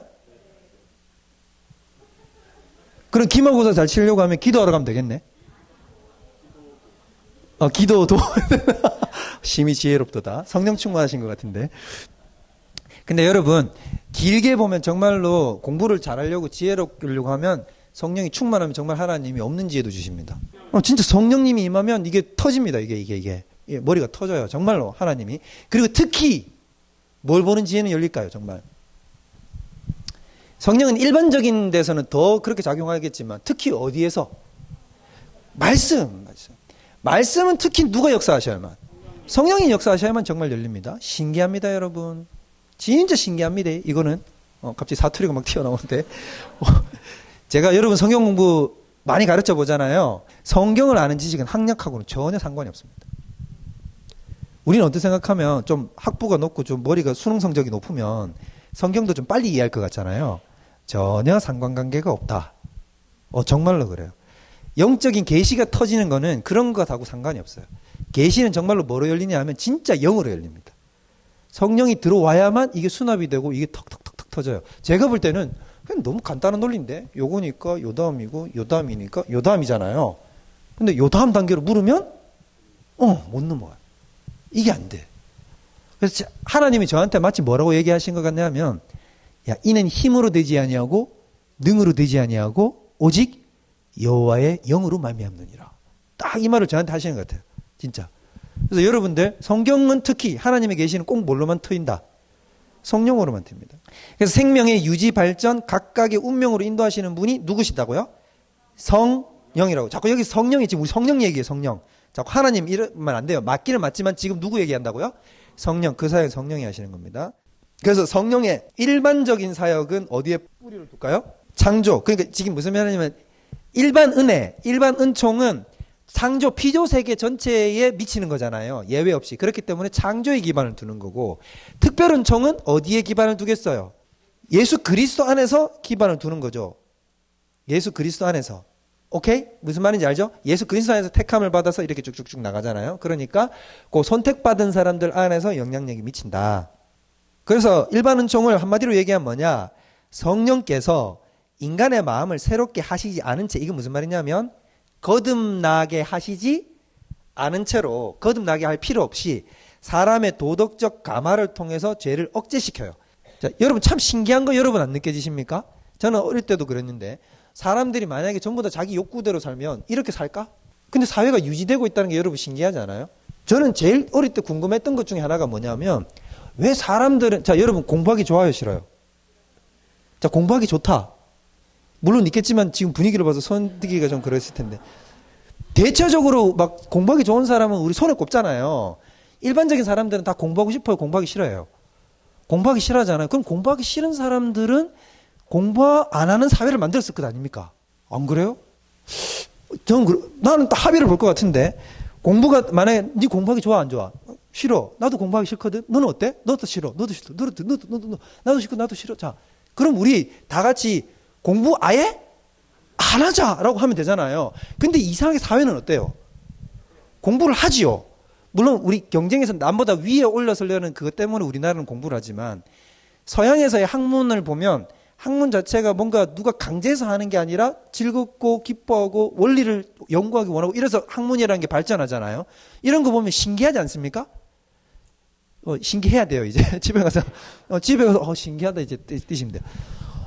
이게 신기한 거예요. 그래서 생각해보면 가만히 생각해보면 인간이 그대로 놔두면 자 악을 행하잖아요. 자 그러면 내가 만약에 게으르고 악을 진행해서 막 타락하면서 내가 이 땅에서 막 술 먹고 펑펑 날고 놀면 더 재밌잖아. 솔직하게. 그럼 왕창 그런 사회를 만들면 되잖아요. 근데 인간들이 다 그런 사회를 만들지는 않잖아요. 신기하지요. 이게 왜 이렇게 유지되느냐? 여러분, 이게 신기해야 성령의 일반적 사역이 이해가 되는 겁니다. 그걸 뒤에서 누가 붙드는 주체가 있다는 겁니다. 그게 누구라는 거예요? 성령님께서 그렇게 붙드시기 때문에 도덕적 감화와 양심의 자극을 줘서. 그래서 자, 그 다음에 시민사회의 의의를 증진시키는 겁니다. 그래서 여러분, 하나님의 복음이 충만하게 들어간 곳에는 어떤 것도 하나님의 특별 은총도 넘쳐나겠죠. 맞죠? 그 사회 속에 하나님의 특별 은총이 넘쳐나겠고, 특별 은총이 넘쳐나면 자연스럽게 거기 어떤 것도 넘쳐나겠어요? 자꾸 넘쳐가 넘쳐로 됐거든요. 자, 아니 그거 말고, 자, 일반 은총도 그렇죠, 넘쳐나겠죠. 특별 은총이 따라갔으니까 당연히 일반 은총이 따라갈 것 아니겠습니까? 이해되시죠? 그래서 여러분들 생각해 보면 참 특이하게도 복음이 들어가서 왕성하게 활동한 나라들은 대체적으로 보면 어떤 나라들이냐면 선진국들이에요. 희한하죠. 이게 실제로 우리만 가지는 결론이 아니고 이게 유명한 경제학 논리거든요. 막스 베버 책 있죠. 뭐예요? 이름 나와야 될 것 같은데. 자, 프로테스탄티즘 윤리와 자본주의 정신 찾으세요 빨리. 여러분 이거 아셔야 되는데. 자, 막스 베버가 뭐라 그랬냐면, 자, 이 세상에 지금 자본주의가 발달돼 있잖아요. 근데 자본주의 시장이 가만 놔두면 여러분 원래는 어디로 흘러야 되냐면 천민 자본주의로 흘러야 되거든요. 천민 자본주의가 뭐냐면 수전노가 되는 거예요. 그냥 돈만 내가 더 긁으면 돈이 최고의 우선의 가치니까 자유롭게 전부 다 사회자산 인정해줬으니까 사람들이 다 어디로 가면 돼요? 서로 상대방 찍어 눌러서 위로 올라가가지고 나는 돈만 끌어모으면 되잖아요. 근데 이상하게 보면 서구의 자본주의가 그런 천민 자본주의로 안 흘러가더라는 거예요. 그럼 도대체 이게 왜 그런 거냐라고 살펴봤더니 거기에 무슨 윤리가 작동하고 있었기 때문이냐면 개신교들이 종교개혁이 일어난 개신교들이 그 사람들이 이제 중산계급층을 차지하면서 상공업을 열심히 하면서 그 사람들은 그 상공업을 열심히 한 게 뭐 때문이냐면 단순히 돈을 모으는 것을 넘어서서 그걸 뭐라고 생각했다는 거냐면 소명이라고 하나님이 내게 주신 직업적 소명의식을 가지고 그 일을 열심히 했기 때문에 그러니까 돈을 넘어서서 나는 돈을 안 벌게 될지라도 뭘 한다? 일을 한다라는 소명으로 그렇게 나아가서 이 사람들이 뭘 막아낸 거냐면 천민 자본주의를 막아냈단 말입니다. 이게 바로 뭐예요? 일반 은총의 역사라는 거죠. 그러니까 서구 자본주의나 우리가 지금 이 세상에 흘러가는 자본주의들이 왜 이렇게 천민 자본주의로 이상하게 안 흘러가냐 하면 이런 정신들이 바탕이 되어 있기 때문이에요. 예를 들자면 미국이나 이런 데 보면 서구 사회 속에 기부 문화가 여러분 굉장히 널리 퍼져 있죠. 기부 문화가 어디서 왔겠어요? 그렇죠. 그건 기독교적 가치입니다. 철저하게. 기독교적 가치. 기독교적 가치에서 나오는 거예요. 서구 사회 속에서. 그런 것들이 일반 은총이 넘쳐나요. 그래서 여러분들 잘 보시면 예수 믿었을 때 결국엔 사회 전체가 역량이 다 같이 함께 끌려 올라오는 이유는 뭐냐면 특별 은총이 회복되면 뭐도 회복된다. 일반 은총도 회복되는. 그럼 역으로 되겠죠. 뭐가 내려가면? 특별 은총이 내려가면 뭐도 내려간다. 일반 은총이 내려가면 사회가 어떻게 될까요? 악이 판치고 죄악이 서로 난무하고 서로 미워하고 살기 팍팍한 사회가 되겠죠. 자, 오늘날 한국 사회가 어떻게 내려가고 있습니까? 헬조선이라 그러죠. 이렇게 내려가는 이유는 뭐라는 겁니까? 결국 특별은총이 지금 무너져 내려가고 있다는 것 아닙니까? 그럼 특별은총 어디에 역사하는 은총이라고요? 교회잖아요. 그럼 지금 사실 이 세태 자체의 책임은 누구에게 있다는 겁니까? 교회에 있다는 겁니다. 교회에 있다는 얘기는 누구에게 있다는 얘기입니까? 너에게 이러지 말고. 자, 목사님에게요. 사실 여러분의 마음이잖아요. 일단 목사님이야. 사실 맞아요. 목사들부터 잘못한 거예요. 제일 큰 잘못은 우리에게 있고 우리가 성도들 잘못 갔기 때문에. 목사들이 다 전부 다 성도들 끌어모으고 대형교회 만들려고 다 뭐냐면 천민자본주의 같이 동원해가지고는 복음을 만몬으로 팔아는 게 없거든. 다 그게 결국 그 화살을 지금 우리가 다 얻어맞고 있는 거예요. 그게 결국. 미국 사회가 지금 막 무너지잖아요. 급격하게 무너지거든요. 여러분 미국의 지금 제일 큰 문제가 뭔지 아십니까? 요즘 최근에 미국 갔다 오신 분. 요 6개월 이내. 저기 계시는구나. 몇 분께 안 물을게요. 괜찮아요. 요즘 미국의 진짜 큰 문제가 뭐냐면 마약입니다. 그냥 마약이 길에 다니면 무슨 냄새가 많이 나면 그냥 이상한 무슨 찌린내 같은 게 막 나는데 그게 뭐냐면 마리화나 대마초 냄새가 그냥 길바닥에 널려 있어요. 대마는 마약도 아니고 이미 여러분 나중에 아시게 됐지만 전 세계적으로 우리나라도 곧 대마를 합법화할 날이 곧 다가옵니다. 지금 전 세계적으로 대마가 엄청나게 태국 이미 대마를 했죠. 합법화시켰죠. 우리나라도 곧 동아시아 쪽이 느리긴 하지만 동아시아도 곧 다 무너져요. 싹 다 무너지고 이제 대마 다 합법화시킬 거예요. 근데 그 미국 사회 속에서 지금 마약이 엄청나게 문제거든요. 마약 중독에 들어가게 되는 계기 중에 하나가 뭐냐면 진통제입니다. 진통제를 근데 그 마약성 진통제를 만들어내는 미국 회사들이 있어요. 아주 유명한 가문들이 있는데 그 사람들이 그 마약성 진통제를 팔아가지고 사람들이 진통제 처방받아서 진통제 먹다가 어디에 중독되기 시작하냐면 마약에 중독되기 시작하는 거예요. 그래서 처음에는 이 사람들이 중독되면 뭘 막 끌어모으기 시작할 거예요, 이제. 그 진통제, 그걸 일부러 막 편법으로 처방받아가지고 막 끌어모아서 그걸 흡입해요. 이제 그걸 단계를 넘어서면 이제 어떡할까요? 진짜 본격적 마약에다 손을 대요. 그렇게 되면서 지금은 여러분, 제가 듣기로 이런 마약도 있대. 보통 마약하면 뭐 어떻게 합니까? 왜 이렇게 잘 아시지? 여기 약사시라가지고. 어떻게 하냐면, 갑자기 이상하면 이런 멘트 하면 안 되는데, 마약도 약사에게? 자, 그리고 그 약을 어떻게 하냐면 주사 막 놓잖아요. 주사 놓는 거 있고, 그 다음에 이제 부셔가지고, 코로 흡입해가지고, 비강으로 이렇게 해서 빨아들이는 게 있고, 요즘은 뭐도 되냐면, 피부에 닿기만 해도 흡수가 된대. 라펜타닐. 뭐 맞는지 모르겠죠. 제가 듣기로 라펜타닐. 그러니까 마약의 특징은 뭐냐면 1회만 해도 중독이 돼요. 단 한 번만 자기 몸에 들었다 하면 중독돼 버려. 그러면 그 경험 한 번 때문에 일평생을 마약을 해야 되거든. 근데 나는 마약을 섭취하고 싶지 않은 사람이 있을 것 아닙니까? 전혀 나는 멀리하고 싶은데. 그런데 내가 마약인지도 모르고 허용가로 한번 통 만지면 어떻게 된다는 거예요? 순간적으로 내 몸이 그 마약에 반응해 버리는 거예요. 그래서 미국 같은 데는 어떠냐면 떨어져 있는 1달러 막 줍지 말라 그러잖아요. 1달러에도 뭐 묻혀놓는다는 거예요. 마약 묻혀놓고 하얀 가루 묻혀놓는다. 그 만지면 뭐 되는 거예요? 나도 모르는 사이에 이제 이러다가. 근데 이런 사회가 되는 이유가 뭐겠냐고. 일반 은총이 지금 어떻게 됐다는 얘기예요? 그렇죠. 확 내려가고 있다는 얘기죠. 그럼 미국 사회 속에 뭐가 본격적으로 내려갔다는 겁니까? 특별 은총이 내려가 있다는 얘기예요. 그게 다 교회가 무너지기 때문이라는 거예요. 그래서 담임 목사님이 계속해서 얘기하는 게 뭐냐면 목회 생활을 반복해서 내린 결론은 뭐다? 이 땅에. 소망은 뭐밖에 없다? 교회밖에 없다. 정부가 소망이 아니에요, 여러분. 진보 정권이 잡으면 더 나았고 보수 정권이 잡으면 더 나은 게 아니라고요. 이건 똑같아요. 결국엔 누가 답이에요? 예수가 답이고 그 예수라는 답을 소유하고 있는 이 땅에 교회가 유일한 답입니다. 우리 이거 기억해야 됩니다. 이해되시죠? 자, 여기 보면 모든 인간에게 차별 없이 기뻐하시는 분량만큼 부여하시는 일반적인 축복, 햇빛, 비, 이른 비와 늦은 비, 먹을 것과 마실 것 주시고 대기와 자연환경 이런 것 주시고 여러분 이런 것들도 공부하면 공부할수록 얼마나 엄청난 것들을 하나님이 주셨는지 아세요? 이거 다 얘기하면 또 시간이 없기 때문에 얘기 안 하려니까 너무 또 섭섭하고 한 가지만 얘기하면 지구는 여러분 진짜 특별한 겁니다. 진짜 지구는 여러분 그 태양에서부터 오는 방사선을 우리는 다 막아내거든요. 거의 막아내는 이유가 뭐 때문이죠? 자기장이 있었어요. 자기장이 있기 때문에 막아내는데 우리하고 비슷한 위치에 있는 화성 같은 데 있죠. 화성에는 완전히 옛날에는 물이 흘렀지만 지금 물이 없거든요. 옛날에 물이 흘렀어요. 화성에는. 또 뭐 목사님 그러지 마세요. 정말로 옛날 화성에는 물이 흘렀어요.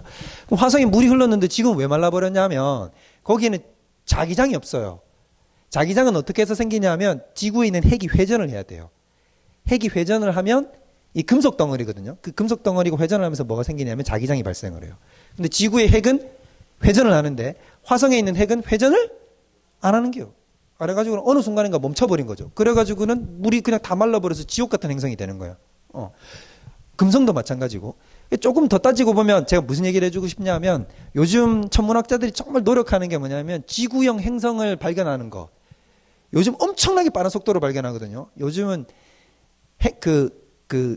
망원경 성능이 좋아가지고 딱 디텍트하고 나면 분석을 사람이 안 하고 AI가 합니다.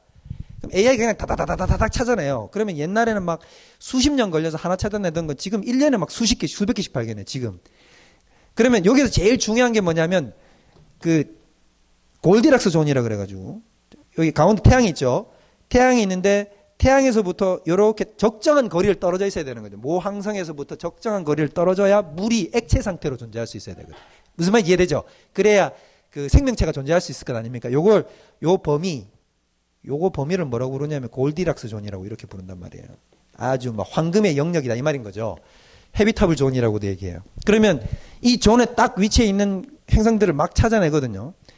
근데 여러분 지구는 어떠면 요즘은 또 어떤 개념이 더 덧붙여졌냐면 모 항성에서부터 이렇게 거리가 적정하게 떨어져야 되지만 알고 봤더니 뭐도 필요하더라.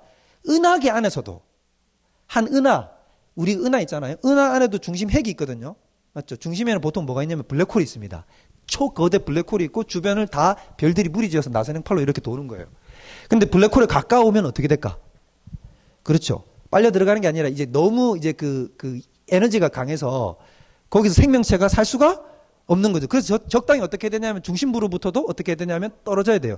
이제 우리가 배우니까 점점 뭘 깨닫냐면 야, 은하계 내에도 골디락스 존이 있어야 돼. 그러지 않으면 생명체가 탄생을 할 수 없어라는 걸 깨닫는 거예요. 실제로 지구는 어떠냐면 은하 중심부에서부터 떨어져 있습니다. 약간 외곽적으로. 정확하게 골디락스. 여러분 이런 거 다 우연이겠죠? 그렇죠. 누구는 이걸 우연이라고 쓰고 우리는 뭐라고 읽는다? 하나님의 섭리와 계획이라고 읽는다는 거지. 이런 게 다 뭘까요? 하나님의 일반 은총이라고, 일반 은총. 하나님이 다 베푸시는 거라고요. 이런 게 다 하나님께서 정확하게 베푸시는 거예요. 여러분, 그래서 이런 일반적인 자연도 공부를 많이 해야 됩니다. 비교를 해보면 표로 딱 나타나면 이렇게 가는 거죠. 자, 일반 은총은 마음의 영적 변화를 일으킨다, 못 일으킨다? 마음을 변화시켜서 행하는 행동은 아니죠. 무슨 말인지 알죠? 그러니까 사람을 근본적으로 거듭나게 해서 일으키는 사역은 아니잖아요. 자, 그 다음. 근데 특별은총은 어떻게 하죠? 마음의 영적 변화를 일으켜요. 거듭나게 해서 사역하시는 거죠. 자, 그러면 이반 은총은 어디에다가 동기를 불어넣냐면 의지에다가 동기를 불어넣어요. 의지에다가, 인간의 의지에다가 동기를 불어넣어서 자연적 욕구에 호소해서, 자연적 욕구라는 건 뭐냐면 인간이 근본적으로 가지고 있는 하나님의 형상 같은 것, 양심 이런 데도 호소를 해서 어떻게 한다는 겁니까? 네가 이런 짓 해서야 되겠냐라고 이렇게 얘기를 한다는 거죠. 그래서 하나님 세계에서는 어느 날 갑자기 있는 일은 없어요. 그래서 그 아시죠? 우사가 어떻게 했습니까? 우사가 이 나귀에다가 수레에다 실어갔잖아요. 실으면 안 되는데 뒷단에는 머리 굴린다고. 그래가지고는 새수레에다가 쉽게 말하면 한 번도 안 탄 새 차에다가 새로 신차 뽑아가지고 거기다가 이제 우리 예수님 태운 거야. 그래놓고 어떻게 하냐면 이제 방지턱 넘어가니까 덜컥하고 올라가니까 어떻게 해버렸어요? 턱 짚었잖아요. 근데 하나님이 어떻게 해버렸죠? 이놈의 자식이 이러면서 바로 죽여버렸다. 우리는 볼 때 어때요? 야, 딱 우리 하나님. 야, 이건 얄짤이 없는데. 안 그래요? 그죠? 근데 이거는 그 장면만 봤기 때문이라는 거죠. 평상시 우사의 태도는 뭐냐면 누구 위에 있으려는 태도? 하나님 위에 있으려는 태도. 왜냐하면 그 우사 집안에 뭐가 있었냐면 언약궤가 있었거든. 무려 30년을 넘게. 맨날 쳐다보는 언약궤야. 근데 자기가 봤을 때 특별할 게 있어 없어? 빈 껍데기 상자거든. 근데 어느 날 갑자기 와가지고 뭐 다윗 왕이 이걸 갖고 막 찾겠다 그러니까 아, 우리 집에 있던 게 이렇게 좀 그래 의시되면서 가다가 톡 짚는 거란 거야. 이게 뭐냐면 자신의 행동과 자신의 평상시에 하나님이 가지고 있던 관념들이 그대로 투영되는 행동이라는 거죠. 아시겠습니까? 그러니까 이런 양심의 마비되는 자체가 결국엔 뭐냐면 그런 식으로 와닿게 된다. 자, 인간의 본성 전체를 쇄신시키십니다. 그래서 영적 열매를 맺게 하시는 것이 특별 은총의 역사이시고, 자, 합리적이고 도덕적 방식, 조금 더 나아가면 이성에다 설득을 시키고 도덕적 영역에다 설득을 시키지만 특별 은총은 어떻게 합니까? 영적이며 창조적 방식, 내 안에 선한 마음을 만들어 버린다고요. 하나님은 내 안에서 나올 수 없는, 절대로 나올 수 없는 그 선한 마음을 하나님은 어떻게 해버리신다는 거죠? 창조해 버리시는 겁니다. 창조해 버리셔가지고 내 안에 선한 일을 행하도록 만드는 거죠. 자, 예를 들면 옛날에는 술이 좋았어요, 싫었어요? 좋았죠. 좋았죠. 전 너무 좋아요. 사랑해요. 그렇게 이렇게 솔직하게 얘기. 옛날에 너무 좋았단 말이에요. 이게 어때요? 빨아 당기면 저 폐 속 깊숙한 끝까지 어때요, 여러분? 뜨끈뜨끈하잖아요. 저 구수한 게 들어가가지고 내 마음을 적셔주잖아요. 적셔주네. 이 흰 연기만이 나를 위로해 주거든. 최고는 뭐냐? 아침에 일어나서 커피 마시고 빨아 당기고 밥 먹으면 식후로 해야 되는구나. 순서가 바뀌었구나. 해장국 먹고 커피 마시고 그런데 제가 아는 목사님이 목사님 한 분 있어요. 이 목사님의 별명이 뭐였냐면 젊었을 때 불나방이었대요. 불나방. 이분이 어느 정도 제가 아닙니다, 여러분. 제가 아니고 제 얘기를 하는 게 아니에요.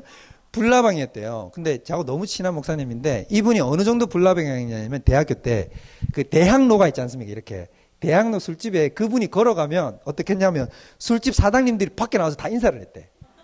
왜냐면 이분이 너무 큰 손이라서 왜 사람들을 우르르 몰고 매상을 올려주는 분이니까 나가지고 아우 막 이러면서 이렇게 인사하는 그 정도로 유명한 불나방 중에 불나방인데 이분이 그 원래 모태신앙인데 대학교 때까지 원래 속된 말로 날라리였던 거죠. 그러다가 대학교 들어가서 하나님을 어떻게 했냐면 어디 그 수련회 갔대요. 수련회 갔는데 그 옛날에 우리 수련회 가면 맨날 하던 게 있지 않습니까? 우리 집사님 권사님들. 그 뭐 했어요? 맨 마지막 날 하는 거 있잖아요. 이렇게 모닥불 캠프파이어 피워놓고 거기다가 자기 죄를 막 적잖아요. 다 이렇게 적어가지고 어떻게 합니까? 그래가지고 주여 이제 우리는 새 삶을 살기 원합니다. 이러고 막 이렇게 찬양하고 뭐 이전 것은 지나가 새 것이 되었다 이러면서 어떻게 이렇게 찢어가지고 이렇게 쫙 하나씩 태우잖아요. 근데 이상하게 그 목사님이 그때 죄의 목록을 적는데 이상하게 저는 자기는 한두 개 나오겠나 싶었는데 이상하게 길게 되더래요. 길게 되더니 이걸 한도 끝도 없이 조건은 태우는데 정말로 눈물을 펑펑 흘리면서 찢어 넣었다는 거예요.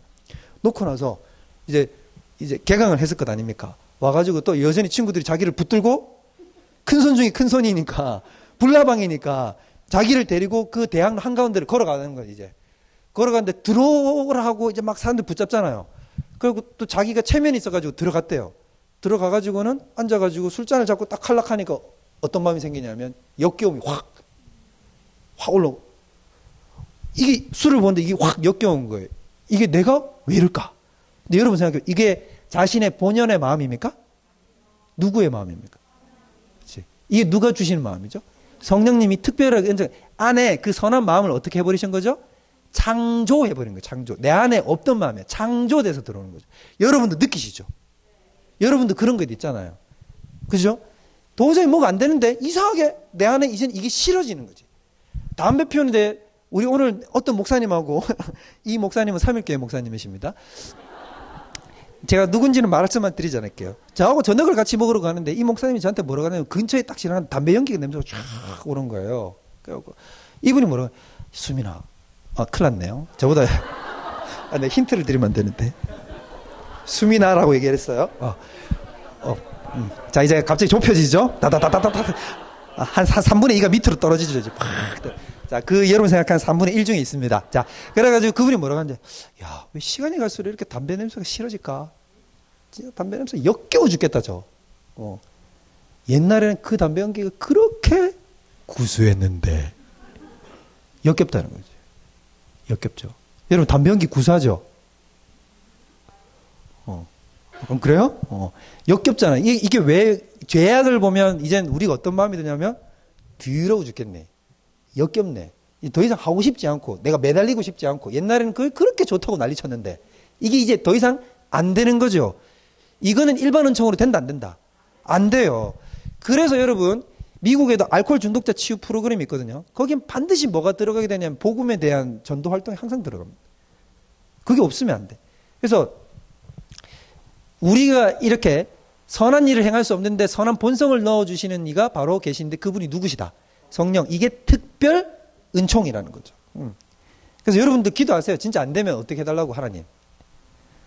선한 마음을 내 안에 심어주셔가지고 싫어지게 만들어달라고. 나쁜 남자 좋아하시는 분들 계시죠? 이러면 안 되는데 싶은데 계속 나쁜 남자, 저 나쁜 놈, 믿지도 않는 저 나쁜 놈한테 내가 자꾸 빨려 들어간단 말이에요. 그럼 여러분 진짜, 아니, 농담이 아니고 여러분, 우리 자매님들 기도하셔야 됩니다. 뭐라고 기도해야 돼요? 선한 마음을, 선한 마음을 주셔가지고, 저 녀석에게 내 마음 뺏기지 않게 해달라고. 딱 바로 써야 돼요. 제가 청년 사역만 지금 올해 제가 14년 했더라고요. 제가 세보니까. 청년 사역하면 제일 큰 문제가 뭐냐면, 애들이 신앙이 좀 클만하면 뭐 하냐면, 이상한 남자, 이상한 여자를 만나요. 그러니까 쉽게 말하면 저는 어떤 느낌이냐면, 시커 피와 땀과 눈물을 쏟아가지고, 저는 정말 청년 사역할 때 전 정말 그렇게 했거든요. 저는 걔네들 클럽 다니는 것까지 제가 다 살펴보고 다녔습니다. 제가 진짜 유별나게. 니 오늘 어딨노 지금? 옥타곤 앞에 왜 서 있는데? 이러면 그거 어떻게 목사님 하세요? 막 이런. 제가 실시간으로 막 이게 다 체크. 야, 지금 우선 같이 쓴 그 남자 누구야? 이렇게 물으면 애들이 막 놀래요, 막 이제. 무섭죠? 제가 그 정도로 집착했어요. 이렇게 키워놨는데 어떡하냐면, 제발 딸내마 니 조심해라. 아들아, 니 엉뚱한 짓 하지 마라 해놨는데, 아이, 목사님 제가 그럴 일, 절대 안 그래. 이랬는데 어느 날 갑자기 와가지고, 목사님, 또 눈이 이제 벌써 해롱해롱 해가지고, 이상한 여자애 만나가지고 돌아다니고 이상한 남자애 만나가지고 그때 여러분 진짜 뭐 해야 되는 줄 아시면 기도해야 돼요. 여러분들 아마 말씀을 제가 드리면 여러분들 진짜 상상을 초월할 얘기들이 많습니다. 이 시대 청년들 안에 그런 일들이 일어나요. 여러분 옆에 있는 자녀가 그럴지 몰라요. 그런데 진짜 있잖아요. 이 시대가 진짜 상상을 초월할 정도로 유혹이 많고 악해요. 그래서 애들이 저한테 뭐라 그러냐면, 그런데 빠져있는 애들이 저한테 와서 뭐라 그러냐면, 목사님, 제가 이러면 안 되는 걸 아는데 이게 너무 좋아요. 내가 이걸 못 벗어나겠어요. 이래요. 제가 구체적으로 얘기하지 않을게요. 아마 여러분들 잠도 못 잘 거예요. 이 얘기 들으면. 그러니까 내가 이거 빠져있는데 이걸 내가 어떻게 못하겠다는 거야. 목사님, 나 이러면 안 되는데. 그래서 나한테 전화를 하고 나를 만나는 거예요. 나보고 어떻게 해달라고. 성목사 같으면 꾸중해 줄 것 같으니까. 그런 애들이 가끔 저를 막 몇 년 만에 찾아와서 저한테 하는 말이 뭐냐면, 대뜸 저한테 이런 말을 하거든요. 목사님, 꾸중해 주세요. 뭐라고? 내가 왜 갑자기. 근데 아무도 자기가 이상하게 삐뚤게 나오고 주일 예배 안 나오고 얼렁뚱땅 예배 드리고 하나님한테 벗어나 있어도 나한테 니 왜 그러냐, 니 똑바로 안 하냐 이런 얘기를 해주는 사람이 없다는 거야. 꾸중 들으러 왔다는 거야. 버스 타고 몇 시간씩 와가지고. 여러분 진짜 그런 일을 만나면 여러분 어떻게 해야 되겠죠? 뭐밖에 답이 없어요? 하나님이 우리 안에 새 마음을 창조해 주시는 것밖에 답이 없어요. 그건 정말 자기 힘으로 못 벗어나요. 내가 벗어나고 싶은데 안 돼요. 안 돼. 안 된다고. 그거는 누구만 해줄 수 있냐면 성령이 내 마음에 새 영을 창조하셔야 됩니다. 정말 다행인 거는 저는 이게 정말 제가 봤을 때 복음 중에 복음이에요. 거역 가능해요. 이거는. 일반 은총은 내가 좋은 거 내 공부 열심히 해라. 이 성령의 음성입니다. 여러분. 성령의 음성이에요. 자, 일청 여러분 잘 들으셔야 돼요. 자, 공부 열심히 해라. 성령의 음성, 일반 은총의 음성이라고요. 근데 이거 내 거절할 수 있어요? 없어요? 없다고요? 거절할 수 없었으면 우리가 지금 다 서울대 가 있지. 다 거절 가능해. 싹 다 거절 가능하기 때문에 우리는 적극적으로 거절하고 우리는 지금의 시대를 맞이했거든. 충만하게 거절했지. 우리는 적극적 거절을 행사해가지고 왜 이러세요? 이러지 마시고 막 이런 저게 말은 들리지 않아 이러고 우리는 거절했단 말이에요. 자, 그랬는데 정말 다행인 건 뭐냐면 성령의 부르심은 뭐를 할 수 없다고요? 거역할 수 없어요. 거역하는 것처럼 보이지만 끝까지 찾아와서 이 말은 무슨 말이냐면 하나님이 힘으로 찍어 누른다는 뜻이 아니라 어떻게 한다는 얘기냐면 될 때까지 한다는 얘기. 어떻게 한다고요? 될 때까지. 안 되냐? 수천 번, 수만 번, 수억 번 끝까지 쫓아와가지고 니를 끝내면 내가 어떻게 하고야 만다. 끄집어내고야 만다는 겁니다. 할렐루야. 와, 저에게는 이게 복음입니다. 여러분에게는 어떤 게 복음인지 모르겠지만 저는 인간 성수민 보면 교리반 가르치고 나가면 또 딴만 품고 또 엉뚱한 짓 하고 또 딴 생각하고 이상한 짓 하는 게 인간이에요. 우리 담임 목사님 저녁 예배 때 얘기했죠? 또 뭐라고 저녁 예배 이제 드리셔야 되겠죠? 자, 저녁 예배 때 뭐라 그런지 아세요? 인간이 돈 많고 시간 많으면 뭐 한다고요? 죄 지을 궁리밖에 안 해요.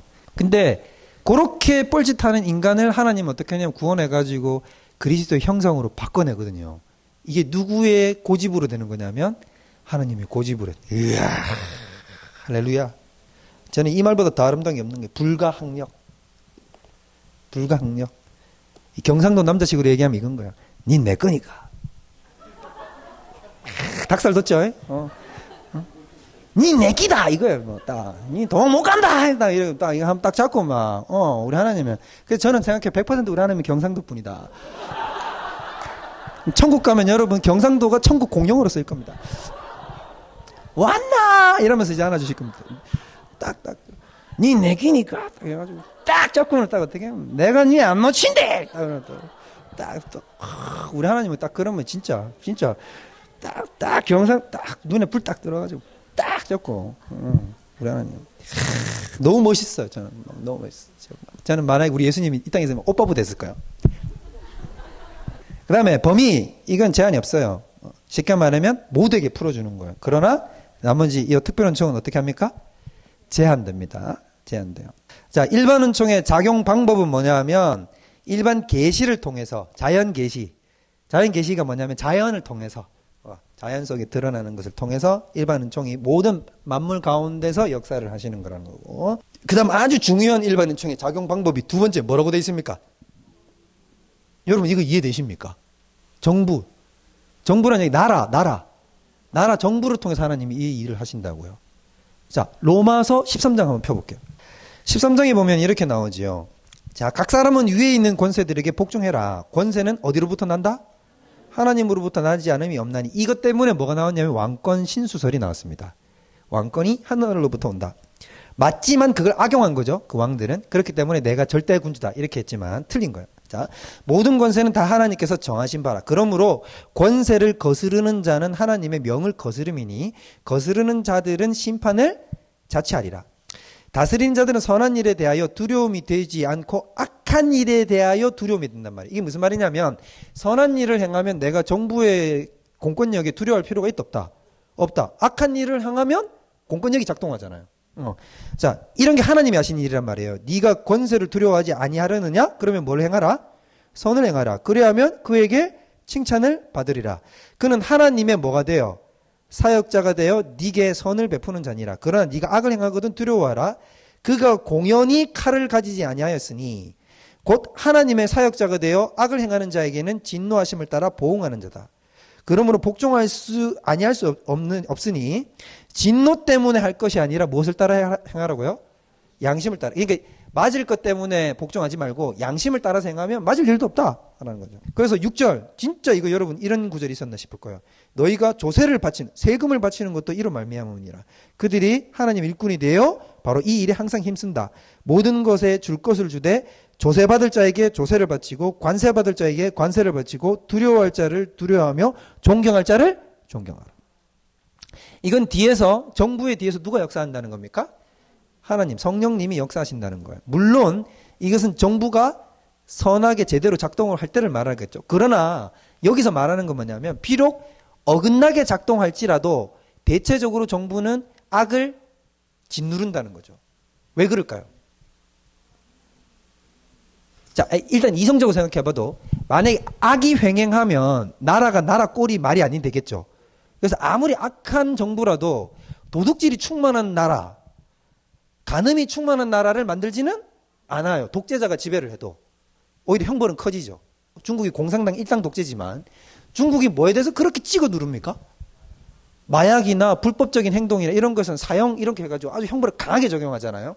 이런 것은 무슨 효과가 있냐면 실제적으로 범죄를 어떻게 할까요?